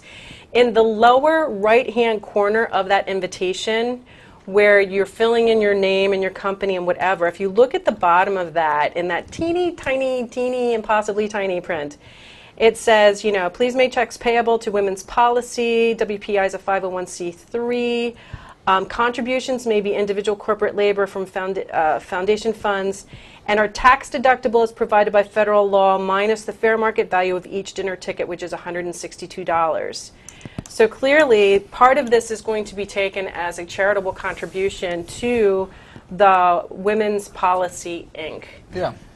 So, I mean, what are some things that folks should consider when you have a fundraiser, and things that you should be mindful of when it's a fundraiser in addition to just being a regular gathering?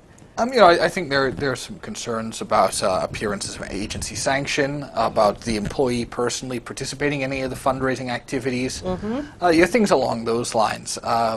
I think we would be maybe being a little overzealous if we said that mere fundraising taking place at the events is enough to disqualify an event, right. because it's rare that an event takes place in DC without someone raising some funds somehow. Right. But there are some special considerations that we want to consider when advising the employee. And I think when it comes to fundraising, again, what you want to be most mindful of is what is the nature of your employee's participation going to be in the event. Because that's where our fundraising regs at 808 are going to kick in. And you're going to have to be careful to make sure that they're not doing anything that would be deemed to be in support of the raising of the funds. Fundraising effort. Right. So I think that's mostly where we have concerns. It's not necessarily, as Patrick said, that it disqualifies the event as being eligible for the widely attended gathering exception. It just means we have to consider some other things to make sure our advice is complete. Exactly. And I think that's always the hard part with these, is making sure to alert people to all the things they need to know before they attend. Right. And do we have a question on the Hangout? Yes, we do. So the question is if the invitation invites the employee and the employee's family, is the employee limited to one guest? And how does that change if we assume that all invitations invite employees and their families?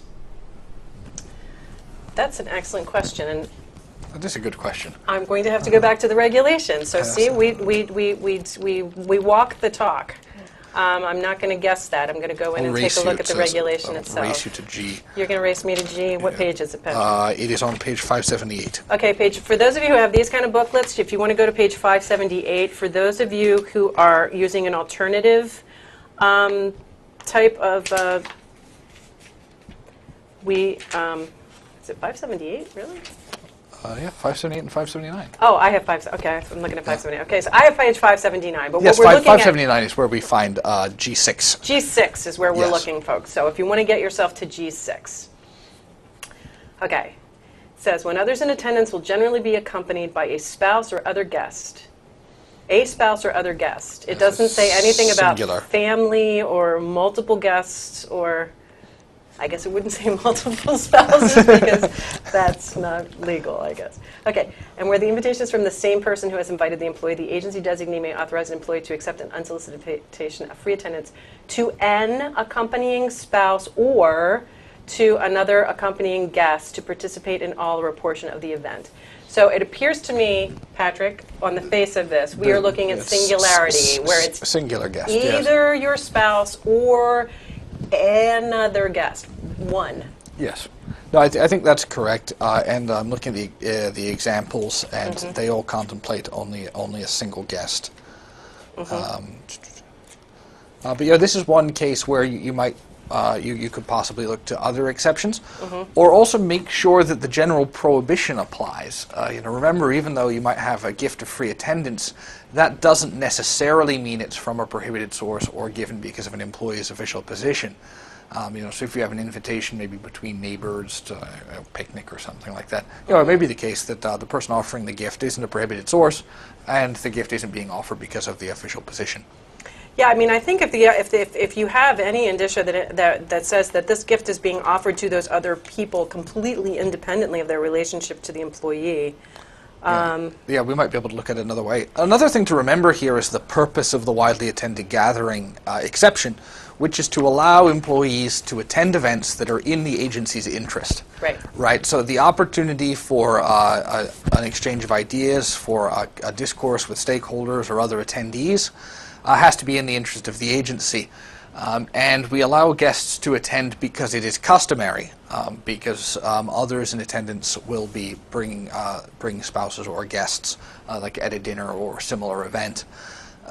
It's hard to picture where the government might have an interest in your children attending events. That might not be essential to facilitate the kind of discourse that is in the interest of the government. Thanks to Christine Mackey for that tough one. Yeah, that was great. That was a great question. Any other questions? There are no other questions at this time. Okay.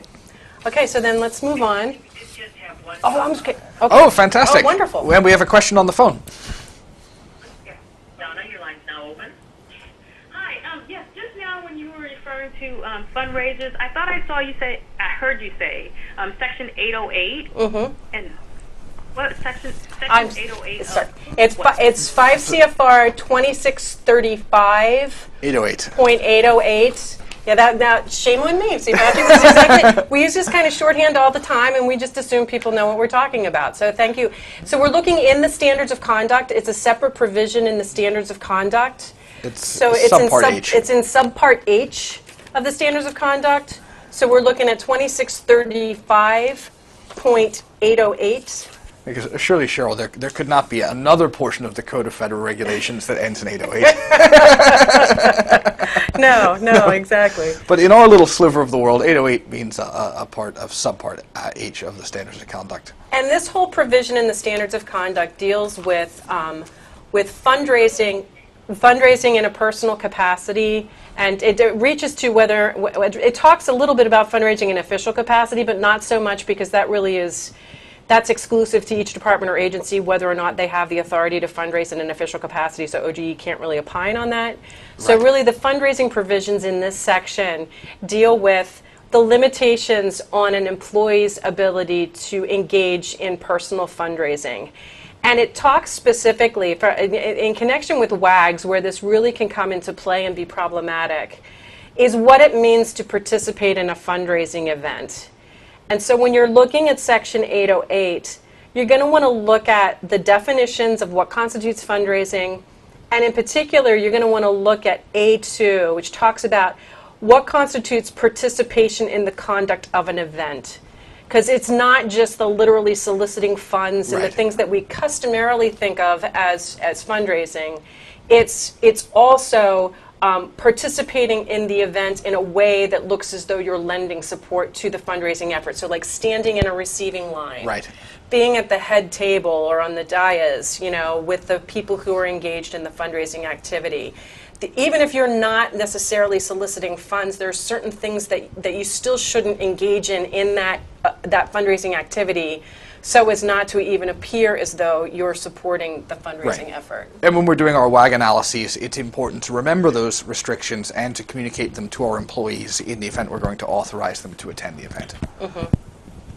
And we're mostly concerned about personal fundraising when it involves the solicitation of prohibited sources. That's absolutely a no-no. Yes, or subordinates. Or subordinate employees. So it's important to look at the totality of 808 to get a real sensibility about what it's prohibiting and what it isn't. But again, where it can come up in the context of an event like this is how the employee is actually participating. And attending the event. The event. That was an excellent question. That's great. Thank you. Do we have any other questions on the phone or on the Hangout? Not on the phone. We are also clear of questions on the Hangout. Great. Excellent. Thank you. Okay. So we're going to move on to sponsor of the event. Have we done the determination of agency interest yet? We did talk about the determination of agency interest, I think. We had an exhaustive kind of discussion about it on the last one, and I don't know that. If you have something else to add, Patrick, I don't want to shut you down. Please speak your mind. The thing that I thought was that really distinguished this one from the other one, and that we needed to talk about specifically, was the fundraising aspect. Yeah, I think the fundraising is really important, and I think the determination of agency interest here is in some ways very easy. Here we're talking about a leg affairs specialist. The attendees are members of the legislature. We can imagine, other people involved in the legislative process are going to be there. So determining that the agency has an interest in sending someone to meet with people or have dinner with people who are, say, on your budget committee or your oversight committee, I think there is an interest. I think it's kind of a slam Very dunk compelling here. interest, yes. yes. Rather compelling interest. Yeah. Yeah. Okay. So now we will move on. Now we can move on to the sponsor of the event. Yes, I was ready to rush us through that, so thank you for pulling us back. Okay, so the sponsor of the event. Who is the sponsor of this event? Oh, I don't know. The Women's Policy Incorporated. And we know that for sure. They're right at the top there, which I found to be a pretty good indicia. Yes. Yeah. Okay, so the Women's Policy Inc. It definitely is.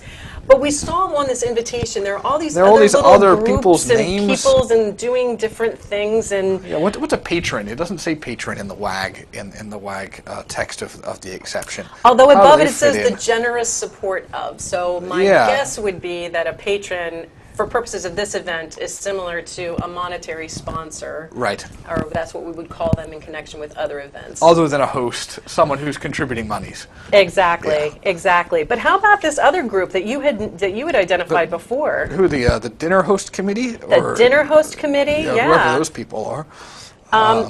You know, I mean, the fact that you have a host committee suggests to me that they did more than just more than simply participate. It looks like Pfizer falls into both categories for extra confusion. Yeah, so I guess it's going to be a bit tricky. This might be one of those situations where you could have to ask the employee or personally reach out to find out exactly who this is being offered from, who is actually offering the gift. Well, I think that I actually think there are two things that we have to look at here. One is sort of discerning who we think the hosts as opposed to the monetary people are. But then we do have to get to that 4.2 question, because the 4.2 question is, okay, now that you think you know who the universe of these sponsors are, who actually extended the invitation? Yeah. And that seems to be not clear. Not clear at all not from clear, this. Yes. So, I mean, this is one of those situations where presumably this didn't just appear spontaneously in the employee's inbox without benefit of some sort of attachment or email or something from somebody. And it's hard to fault our Ledger specialist for not bringing us the transmittal email, because how is he or she to know that it's really important to us who the email came from, not just the features of the event. This is a piece of ethics minutia that you might not get around to in annual training or initial ethics orientation. So I'd ask and say, did this come in an email? Who sent you the email? And the interesting thing with who sent you the email, too, is that can get, you know, you talk about compounding it to different levels of granularity, but so they could come to you with an email. Yes. That's an email within an email. Yes. So you could ostensibly have, let's just give you a for instance. So let's say that the email came from the Women's Policy Inc. group, period. You can see that the email chain is from them. It's signed by whoever the signatory Women's is. Policy invites you or requests the pleasure of your presence. And then please see the attached invitation and respond to so-and-so what at Women's Policy Inc. Clearly, in that instance, I think we dead to rights. It's the host sponsor of the event. We know it's from them. The ones that are tricky is when you get that email, but it's the second email in the list, and it's forwarded from Bill, Vice President of Johnson & Johnson. Exactly. And he says, you might like to go to this thing. Exactly. Well, then who's invited me? Yeah, I don't know. I think in that circumstance, you really have to look to who was the person who literally extended the invitation, and who's deciding who gets to go. Exactly. Who is literally presenting you with the invitation and making the determination that you are on the invitee list? Like we are taking it upon ourselves to invite you to this event. So if I received that email from the Vice President of Johnson & Johnson, and they said, see the invitation, if you see the details below, we'd really like you to come. I think you'd say that was being extended by Johnson & Johnson. Yeah. Yes, I agree. Okay. I think where it can get even dicier, and you know, as you have these come up, and if you have questions and you need assistance with it, this is where I would call your desk officer, because I think your desk officer can help you walk through like what sorts of things should you consider in making a determination about ultimately who's the person that's doing the inviting and bearing the cost, such that you can get to, is it the sponsor or the non-sponsor of the event?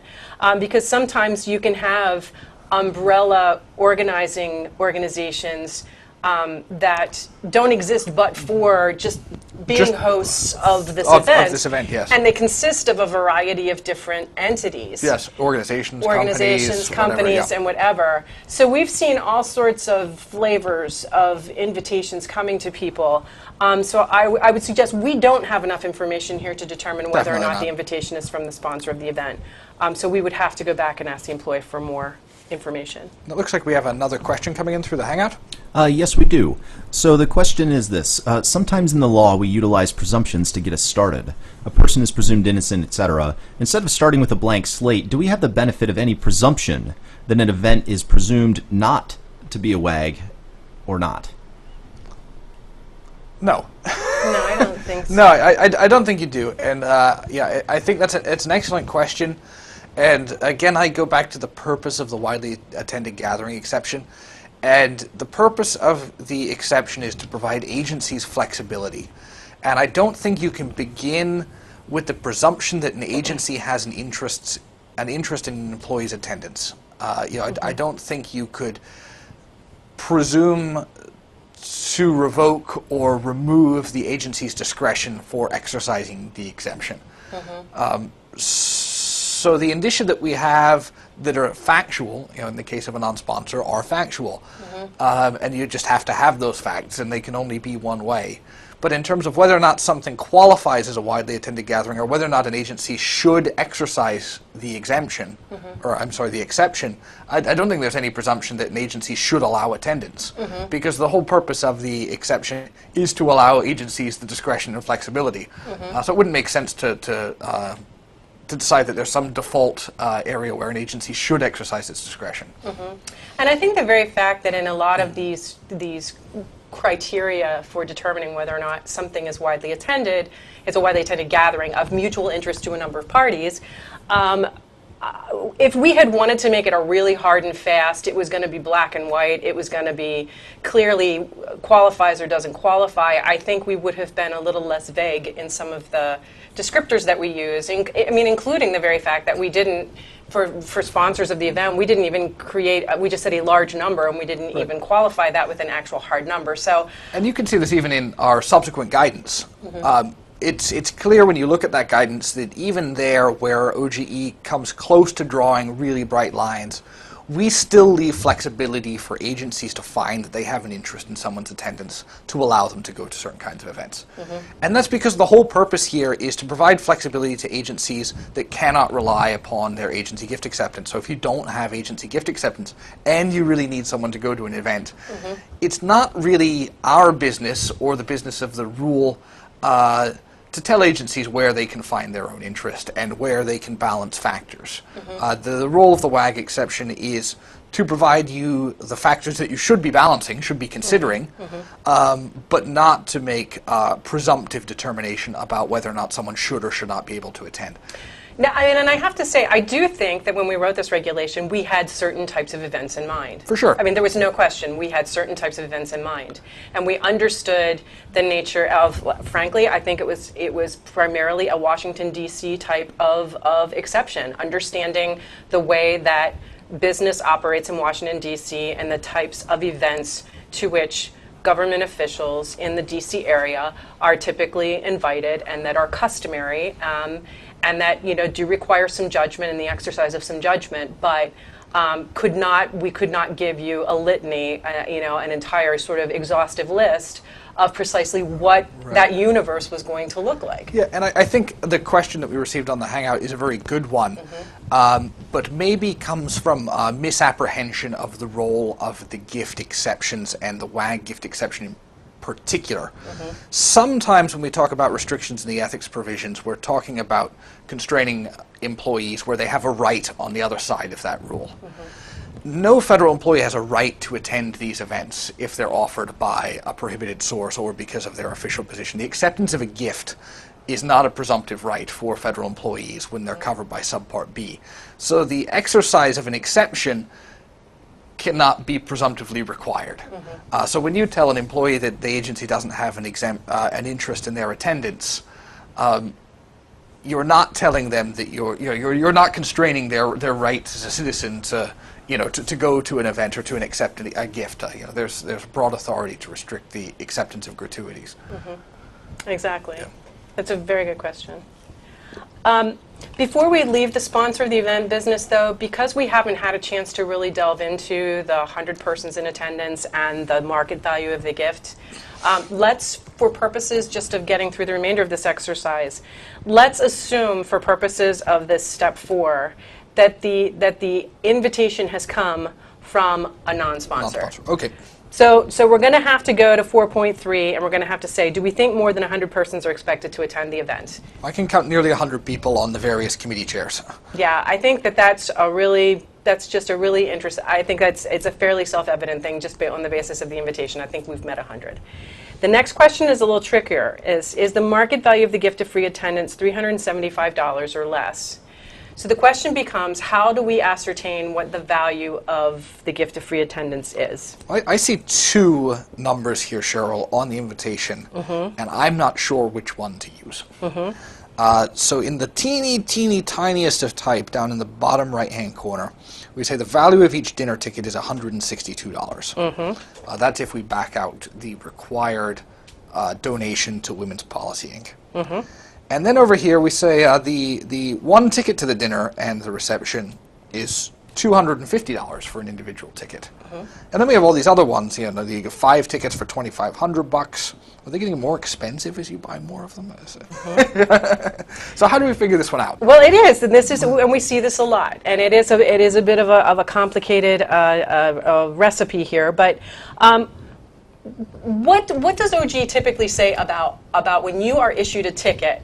How you determine what the market value of that ticket is? It's the number, the face value of the ticket. It's the face value of the ticket, and OGE says that. Let's give you the exact reference where when OGE talks about market value and we talk about it in the context of a ticket, we say it is the face value of the ticket. And I think that's under 2635.203, and it's Yeah, C. it's C. Yeah, It's the C, it's market on page value of a 574. gift of a ticket entitling the holder to food, refreshment, entertainment, or any other benefit shall be the face value of the ticket. Okay, so within the definition of market value, at the tail end of that is where we talk about specifically where it's a ticket entitling the holder to food, refreshment, entertainment, or any other benefit. It shall be the face value of the ticket. So okay? we don't go to our preferred ticket broker website. We just look at the face value of the ticket. So how does that work here? And how does that work here? The way that this works here is if the employee has been issued, or when the employee is issued a ticket, or if the employee is going to be issued a ticket, and the ticket price is printed on that ticket, that is the face value of the ticket. That's the face value of the That's ticket. the face value of the ticket. So I'm going to give you a couple different scenarios, and we're going to play this out in a couple of different ways so that hopefully we're going to cover the universe of things that you personally have experienced to date.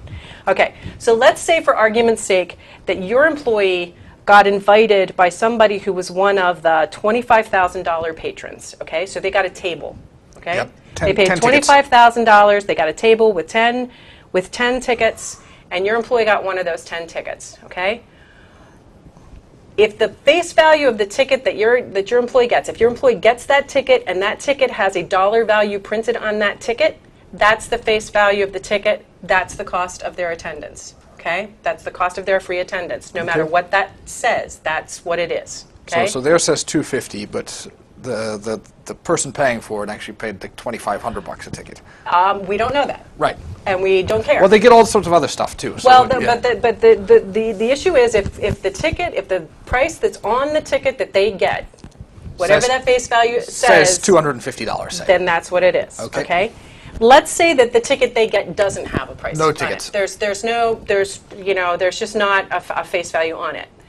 We have said, notwithstanding that their ticket doesn't have a price tag on it, if there are individual tickets that are able to be purchased, So like that in this have case, the ticket value, $250 for an individual ticket. $250 for an individual ticket, the presumption is that's the value of their ticket unless they're going to get something over and above what your average ticket holder is going to get. Something additional. So yeah. So if they're going to get a gift bag, or they're going to get, a reception in addition, or they're going to get, an extra special Q&A session with the special keynote Q&A. speaker. If Yeah. they're getting something over and above what your individual ticket holder is getting, then you don't just use the dollar value of that individual ticket. Okay, so how do we do Okay. that one?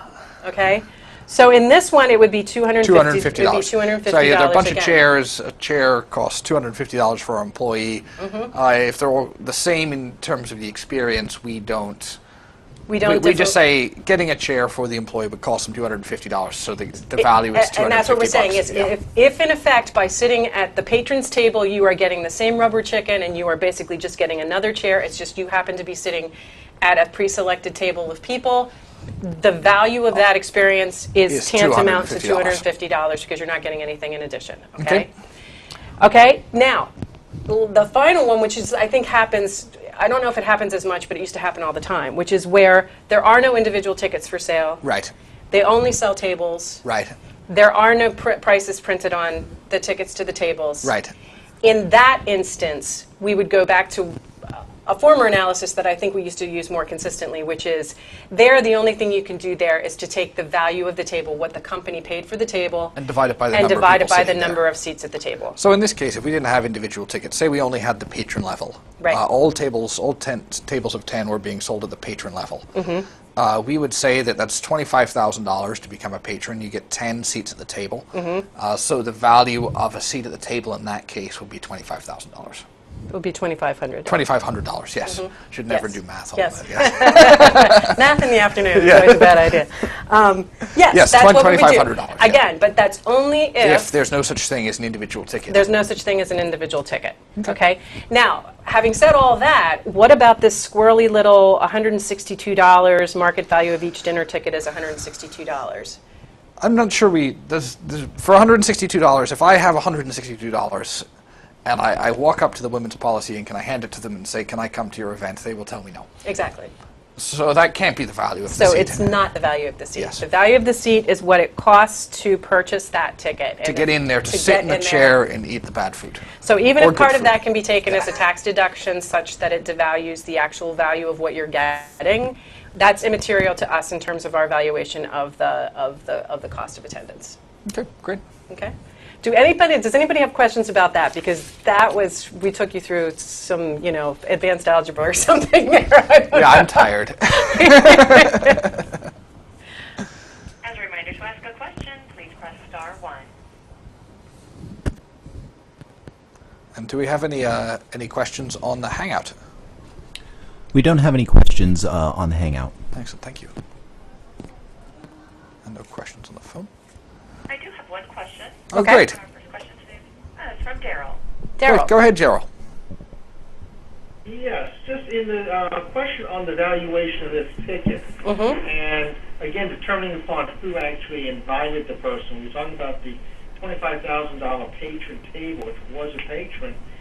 In this instance, they would be getting something, I just want to check and make sure I understand it, above and beyond what a person receiving just one ticket would, since they would at least have a VIP guest at their table. Would that not be correct? They get a VIP guest at their table. I'm not sure what that necessarily means.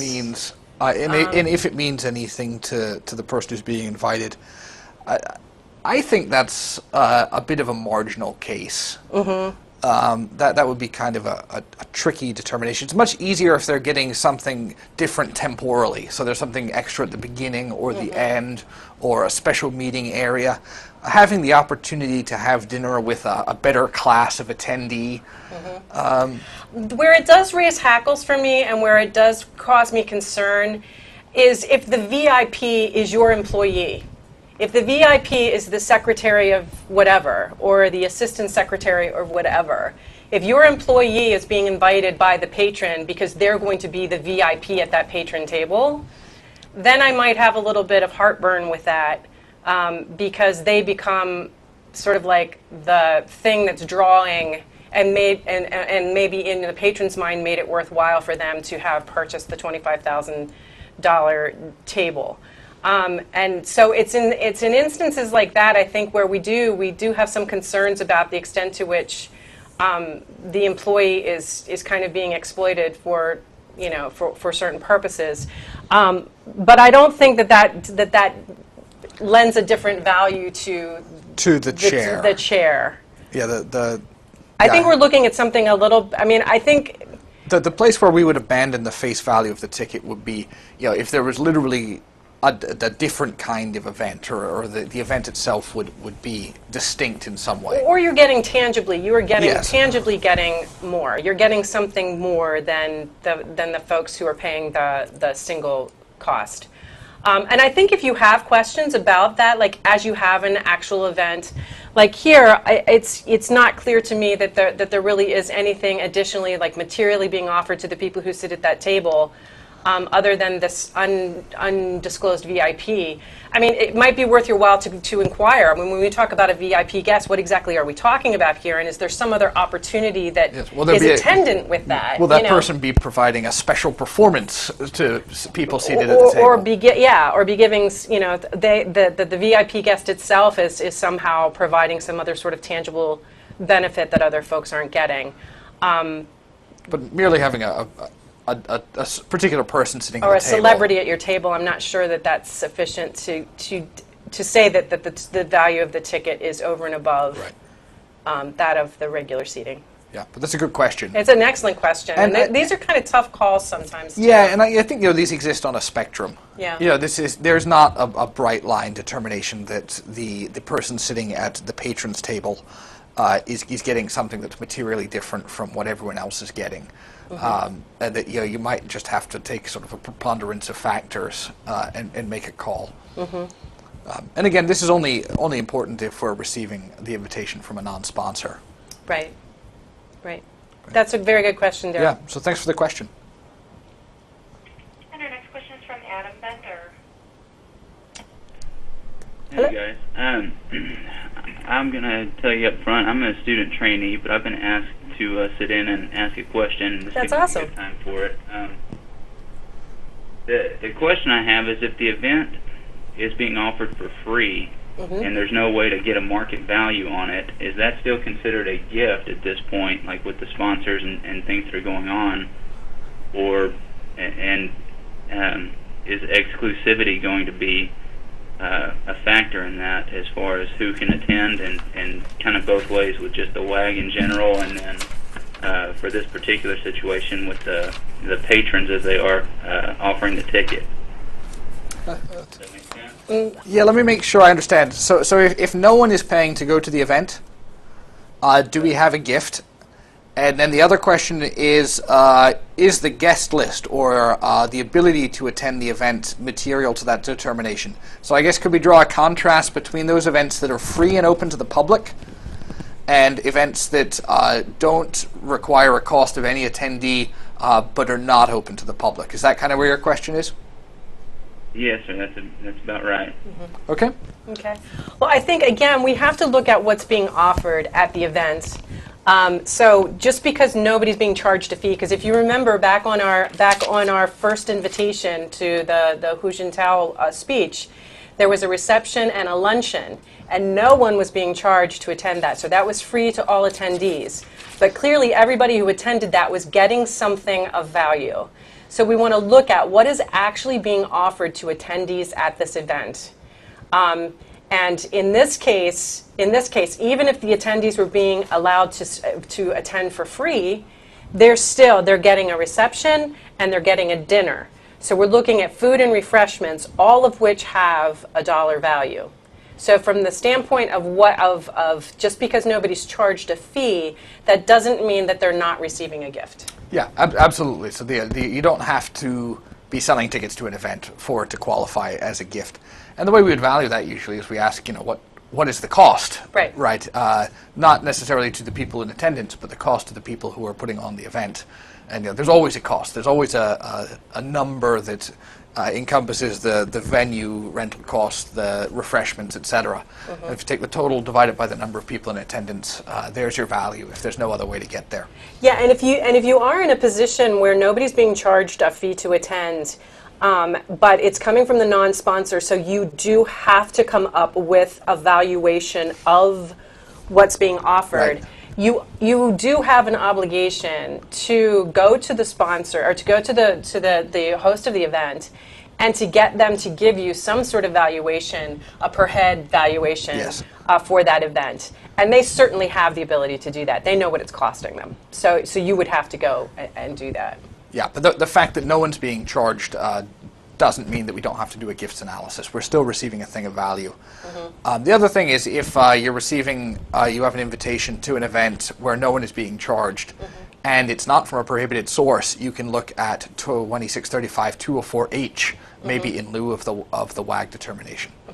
I think where it gets trickier is when you have somebody who's been invited to a very exclusive opportunity, but there really isn't necessarily anything tangible they're getting other than that opportunity. And I will just say one thing that comes up in DC a lot of times is you have a lot of firms in the city and a lot of entities that have office space which is optimal for watching the 4th of July fireworks, and they will offer an opportunity to certain government employees or whatever, to come and visit their office space to be able to watch the 4th of July fireworks. And the question then becomes, if they're not offering any food and literally all they're offering you is the ability to enter their workspace to look out their windows and watch the fireworks, is that opportunity, does that opportunity have a value? And, yeah, it's, there's not an exclusion for it. But yes, the same token, yeah. what are you tangibly receiving? And, Right. and I think that there's... I think I would quantify that under the heading of hospitality, which is in the definition of a gift.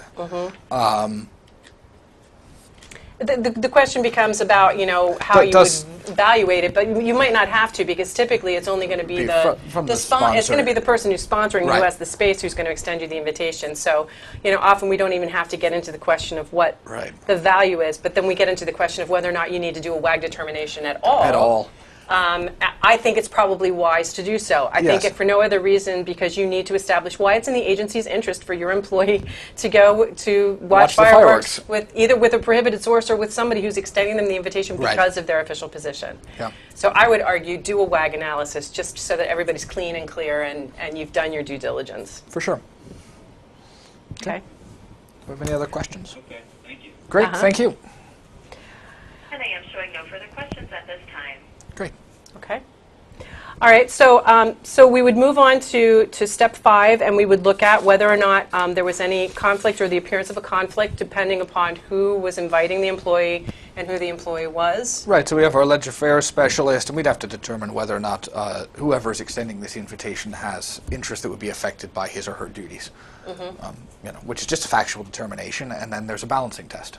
Exactly. So, I mean, that would be something that would be a case-by-case determination, and we don't have enough facts to be able to speculate about whether or not there would be an agency determination, but, Yeah, we have, I think, a strong indicia on the side that the agency could receive some benefit from this person's attendance. Right. We see clearly lots of people involved in the legislative process will be there. Right. We also know our person is a ledger affairs specialist. So, the burden to decide that we don't have an interest might be more significant here than maybe with some other invitations. Exactly, exactly. Okay, so then finally, again, we have step 6, which is, again, where we have to ask, has the gift of free attendance been extended to the employee's spouse or a guest? And we don't have any indicia that says it None. would. It's certainly possible that it could have been. These are the sorts of events that sometimes you are permitted to bring a guest. But I guess that would just be a question we'd want to ask the employee. Have you been offered an invitation to a guest as well? And we want to remember something here, right, Cheryl? What was that we talked about before? You want to be careful that, not soliciting. Yeah, You wanna make- yes, we don't want to solicit an invitation for a guest if one hasn't been offered already. Exactly, exactly, and that can be, again, a dicey kind of proposition. If you, like, for example, if your employee knows that other people are going to be accompanied by a spouse or guest, but it hasn't been explicitly, offered Right. to them, finding a gentle way to inquire as to whether or not they meant to do that and Right. just failed to tell you. Without engaging in solicitation, Exactly. which is prohibited. Which is prohibited, Yes. So that's a dicey one. Yep. Anything Okay. else with respect to guest or spouse that you can think of, Patrick? No, I think that would be the question. If there was an invitation, we'd probably want to go through the rest of the analysis. Yeah, and I guess the only thing that I would alert you to, again, is the aggregation piece that you would have to do in the event that it was from A non-sponsor. a non-sponsor. And here we decided it's $250 for an individual ticket minimum. Right. So if a non-sponsor had invited a guest, we're going to be at $500, which is more than $375. So we're going to have to pay for one of those tickets or not bring a guest. Exactly. And you can't just pay down the discounted amount to get you to $375. So you can't give them $175 and be like, that's Yeah. right at the number. Yeah. Yeah, so Yeah. I mean, you would either have to pay out of pocket for the additional ticket or Just not bring a decline. guest. Yeah, Yes. just decline to bring a guest. All right. So I think that's That's it it. for our analyses. We've reached the end of the analysis sheet. We encourage you, if anyone still has any questions, we've got a few minutes left here on the Hangout and on the phone if folks have questions. So why don't we I'll give us a minute here for anybody to ask any final questions. Yeah, while we're waiting for questions, I'd just like to remind everyone that this worksheet is helpful for all future WAG analyses that you might be asked to perform. So, print out a few copies, keep them on your desk.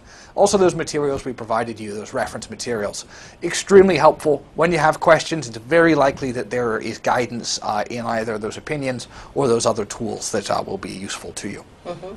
And in the slide deck that we gave you that we have on the max.gov site as well, I just want you to recall, we gave you a slide that had other resources, even in addition to the ones that we've actually given you copies of on the Max site. So go back and take a look at that and make sure you have all of those advisories in your toolkit, because you will probably have to call upon them, all of them, at some point when you deal with WAGs, often enough. Yeah, no, absolutely.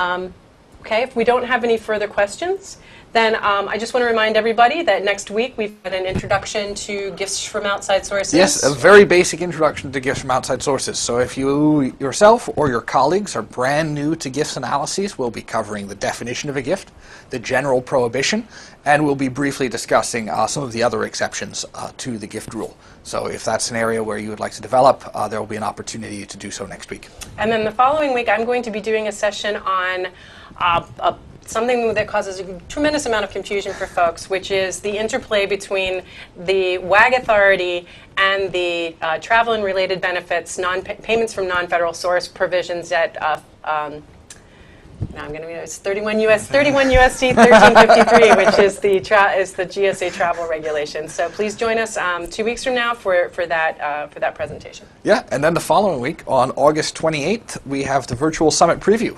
So those of you who are in the field and are interested in learning how you can attend the National Government Ethics Summit virtually, you can do so then. So that should also be an exciting presentation. So we have a lot coming up in August. Usually we take August off. This August, it does not seem like that's what we're doing. No rest for the weary. So do we have any other questions? No, we don't have any other questions on the Hangout. I'm sorry, Laurel, you said there were no questions? Exactly. Okay, great. Very good. Well, thank you all for being with us, and we hope that you found this informative, and we look forward to having you join us back here next week and thereafter. In future weeks. Yeah. Yes. Thanks very much. Thank you, Patrick. Thank you, Cheryl. We look forward to seeing you next week and in the following weeks. That does conclude today's conference. Thank you all for joining.